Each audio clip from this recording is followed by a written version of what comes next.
স্বামীর বিবাহ বহির্ভূত সম্পর্কের প্রতিবাদ করতে গিয়ে মর্মান্তিক পরিণতি হলো মহিলার।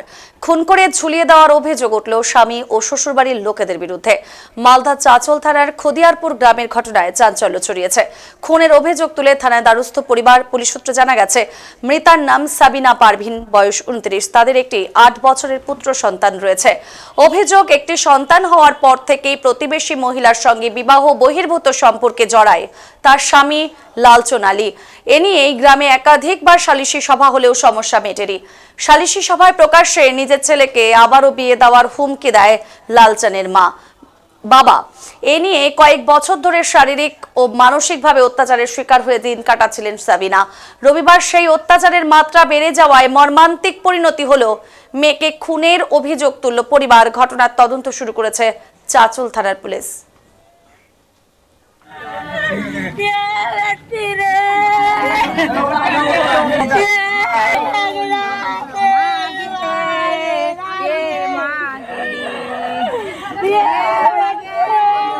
দাদা আমাকে ফোন করে বলছে তো দিদি অজ্ঞান হয়ে গেছে।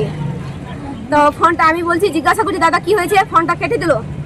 ফের দুবারা ফোন করে বলছে তো দিদি ফাঁসি ঝুলন্ত ফাঁসি ঝুলেছিল। আমি এসে ছুটালাম। তারপরে ফের বলছি তোর দিদির জ্ঞান আছে, তোর দিদিকে হসপিটাল নিয়ে যাচ্ছি। আচ্ছা, বলছি যে সে কি ফাঁসা গিয়েছিল গলায়? আমি বলতে পারবো না। আপনার দিদিকে কি খুন করা হয়েছে না সে আত্মহত্যা করেছে? করা হয়েছে। আমার দিদিকে আমি দেখেছি, আমার দিদির শরীরে এখানে এখানে দাগ, এখানে নোচড়াল দাগ আছে, এখানে গালটা ফুলে গেছে, গোটে গালটা ফুলে গেছে। মেরেছে আমার দিদিকে, তো গোটে গালটা ফুলে গেছে। কে খুন করলো? আমার দাদা, আমার সন্মা, আমার সনবইন। আপনার দাদা মানে কি জামাই বাবু? হ্যাঁ, আমার জামাই বাবু। আচ্ছা। আমার সনবইন, আমার সনবইনের বর। আচ্ছা, মানে শ্বশুর বাড়ির লোকজন? হ্যাঁ। আচ্ছা, বলছি কেন খুন করলো? কারণ কিছু না, ওরা কোথায় কোথায় মারতো, দিদিকে পছন্দ করতো না। আচ্ছা, কতদিন হলো বিয়ে হওয়া ওদের? 7-8 বছর হবে। আচ্ছা, বিয়ের পর থেকে কি অশান্তি? হ্যাঁ, বিয়ের পর থেকে অশান্তি। মূলত কি কারণ নিয়ে অশান্তি হতো স্বামী স্ত্রীর মধ্যে? ওই দিদিকে পছন্দ করতো না, দিদি সুন্দর না দেখতে। ছেলে কি অন্য জায়গায় কোনো অ্যাফেয়ার ছিল? প্রেম করছিল, দাদা প্রেম করছে, দিদি দেখেছে, দিদি ধরেছে। আচ্ছা, সেই কারণেই কি আপনার দিদিকে এইভাবে খুন হতে হলো? হ্যাঁ।